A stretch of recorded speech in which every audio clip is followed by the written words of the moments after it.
It was the Northern champions versus the Southern champions, and the Springboks take the win. 19 points to 16. Congratulations to South Africa. It was very much a game that was in the balance until the last 10 minutes. And a lot of people will look at this and contrast it to yesterday's game and say that it was probably a game for the purists. But now you know me. I love all styles of rugby. I love all games of rugby. So I was right into this match. It was an epic match, and we're going to break it all down now. Kia ora everyone, my name is Zach. I love rugby. Welcome back to Hakatime Rugby. So as I mentioned, South Africa take the win, and what a journey they have been on.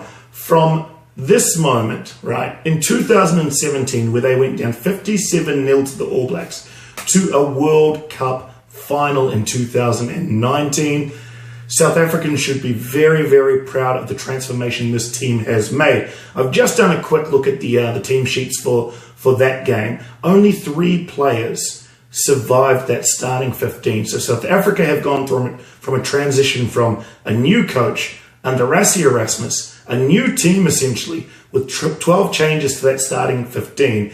And they have done wonders to make the World Cup final. So South African fans, you should be very, very proud of your team. Well done. For a Welsh team, 2019 has been an incredible year. 6 nation champions, undefeated, Grand Slam, come into a Rugby World Cup semi-final, and were extremely competitive until the end. The truth of this game was that the tactics were very, very similar. And I'm going to go through and break down the tactics, as you know I like to do. And really the moment, the keys to victory in this game, when the tactics were so similar, it came down to key moments. Key outcomes forced by individual players that really helped their team get across the line. So I'm going to go through, I'm going to break down the tactics. We're going to compare how the teams performed with each of the relevant tactical points. And then we're going to also highlight those keys to victory. So let's get into that right now. Okay, so the tactics. The first thing in terms of context that I want to set here is to say that the quarterfinalists of this Rugby World Cup have really demonstrated one of 2 styles of rugby from a tactics perspective. You have those teams that have played an open, running, attack at all costs style of rugby, like the All Blacks, like Australia, and like Japan, versus other teams which have really tried to suffocate, play territory, more of a Northern Hemisphere style of play, if I can sort of put it that way. It's very much forward orientated. It's very much based on tactical kicking. It's based on forcing errors through the defense and putting pressure on attack. Now, South Africa and Wales, and in particular England as well, all play that style of rugby, and they've had great success. Right? You would have to say that from a tactical perspective, that has been the strategic approach that has had the best success at this Rugby World Cup. Now, these 2 teams, Wales and South Africa, they came in with exactly that strategy to try and force tactical kicks, effective tactical kicking, force errors, apply physical dominance and pressure, and suffocate attacking teams with their defense. So what I'm going to do to contrast this is I want to go through each of those tactics within that style of rugby and compare how Wales executed versus South Africa, and then we can get to the keys of victory in the game. So we'll start off with the territory and kicking. Now, I thought Faf had a bit of a mixed bag in terms of his kicks. He has some fantastic kicks.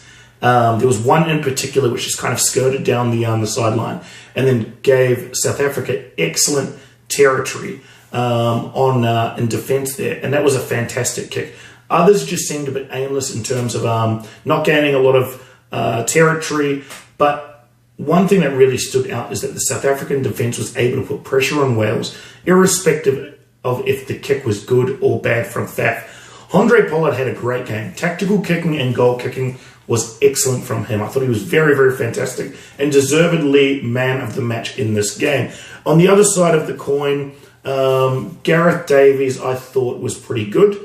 Some excellent box kicks and some fantastic runs out of from his own in goal as well, his own territory as well. So he had a really, really good game, and I thought Dan Bigger as well. Tactical kicking was quite good. I mean, these guys, in terms of their tactical kicking, probably helped to keep Wales in the fight. There were periods where they looked like they were just hanging on, but excellent work from those 2 guys. I was quite surprised that Gareth Davies Gareth Davies was pulled somewhere in the 57th minute. I thought that he was still adding value there. He was starting to have he was having a really, really good battle there with Faf. And there was a moment where they clashed after Faf. Excellent tackle to force him into touch, and they had a little skirmish there. But I thought it was great energy from both of those two players. I would have liked to have seen Gareth Davies stay out there a bit. But on the balance of the situation, you would have to say tactical kicking advantage to South Africa. So great kicking work there from Faf and from Pollard. Then we can look at the breakdown. Now, what was very, very evident at the breakdown was that both teams were there to disrupt the ball. It wasn't a case of trying to win the ball continuously like we saw with England. They were really there. Big bodies were there to disrupt and slow down the ball. What that meant was that the defense could very much sit in place and it slowed down the attack on the other side of the ball. We really, as a result of that, though, it did slow the game down significantly. It meant that there were attacking opportunities were very, very few and far between. And that was all because the ball was slow coming out to the attacking team, giving time for the defenses to settle.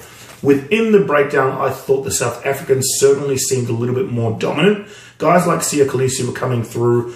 He was very, very powerful in the breakdown, particularly from a disruption perspective. I thought he had a pretty good game there. And ultimately, I thought in that area, South Africa were on top. Within the first half, it just felt like South Africa were building that dominance, and it was a combination of the tactical kicking as well as the physical stuff and disruptive stuff within the breakdown. The next point we'll talk about is the set piece. South African scrum was excellent today, very, very dominant. We expected that, and fantastic line-out work as well. They really had the ascendancy there in the set piece. So if we're matching tactics for tactics in those areas, it's easy to see why South Africa were able to pull this out. But despite that, one thing that was very, very interesting is that at each stage, despite South Africa being on top, Wales were right there with them. They stayed in the match. And that's the sign of a championship team. It's also the reason why they've done so well and why they've done well in this tournament, is that ability to just hang in there with teams, accumulate points, take your opportunities for some areas. It really, really was great work from Wales there to stay close. As I say, sign of a championship team.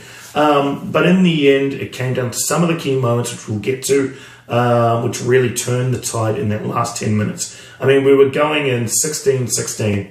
Fantastic work for them to stay close, but the difference was key moments. The only other thing I want to say on tactics is it is clear, and I'll go back to the context that I set here around those teams that were in the quarterfinals. Some playing more that Northern Hemisphere style, others playing more that open, running, expansive style.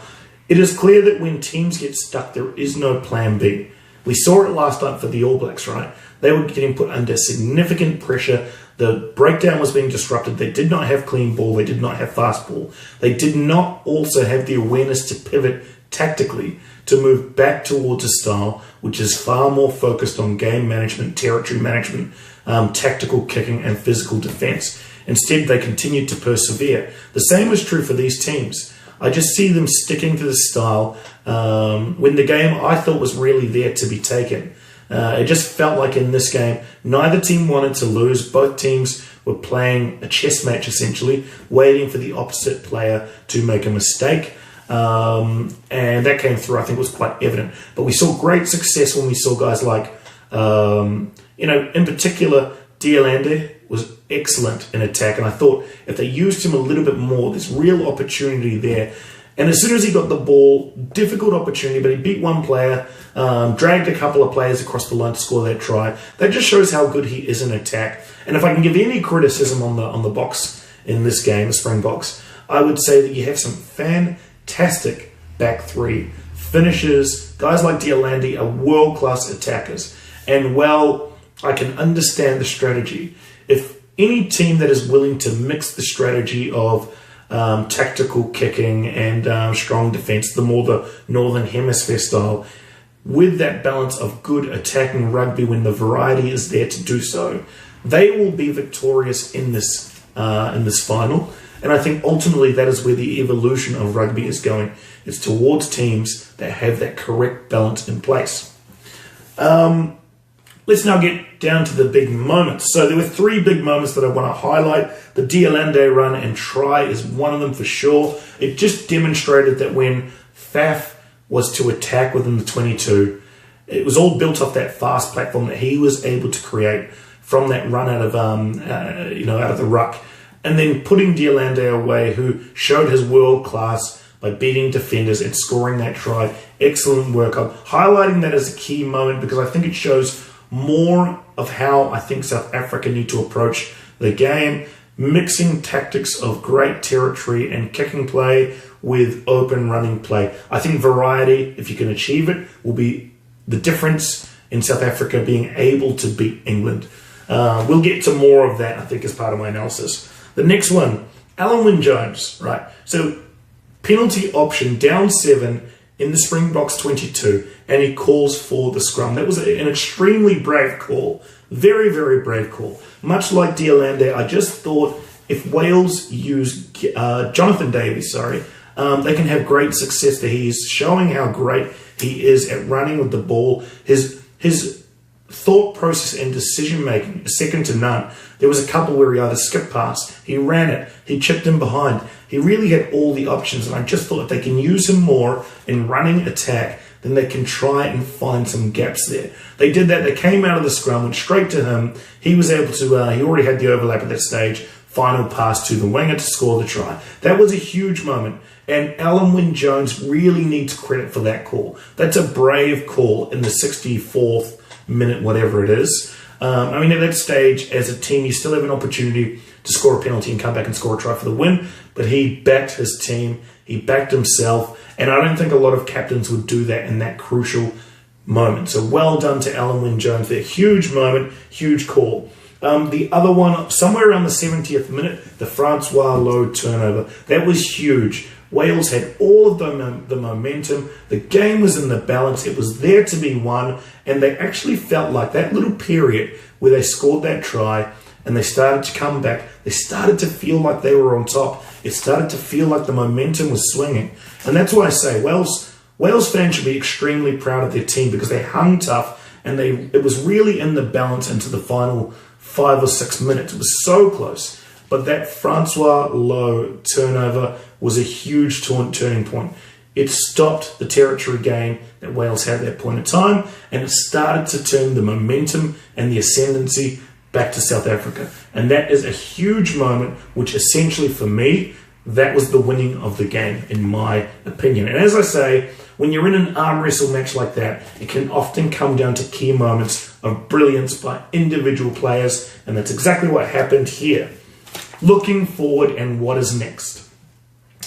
South Africa play England in a World Cup final. If that's not exciting enough for you, I don't know what is, but that is a huge moment in South African rugby. Another chance for a World Cup victory. Fantastic stuff. It's going to be huge. Now, look at the performance that England pulled last night. That was a once-in-a-generation performance.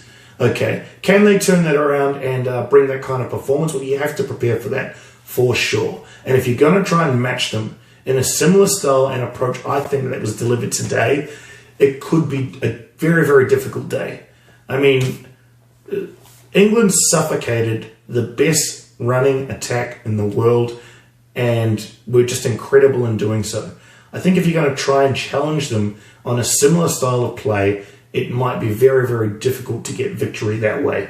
What I'd like to see South Africa do is provide a little bit more variety to try and keep the defence second-guessing and try and get some ascendancy. Now, Rassie may have his own view of how he wants to play. I just think that trying to match England could be a tactical error. But we'll save that for another day. We'll save that for another discussion later in the week around the full analysis on these the upcoming World Cup final. And I think what I'll do is I might do a 3-part analysis to that one because I think there's a lot to cover tactically on that game.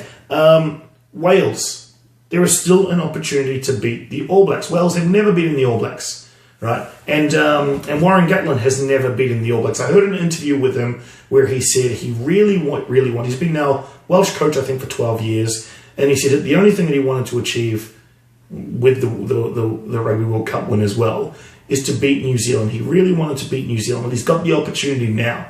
And I actually think, normally these games are a dead rubber, complete waste of time, but I think for Wales, they will look at this game and say, we can actually come away with a result here that, well, you know, a losing consolation is never much consolation. To come away from this World Cup, having beaten the All Blacks, you know, and going out on a high for some of the departing players and administrators and coach, in particular Warren Gatland, who's given so much, I actually think there's something to play for in this game.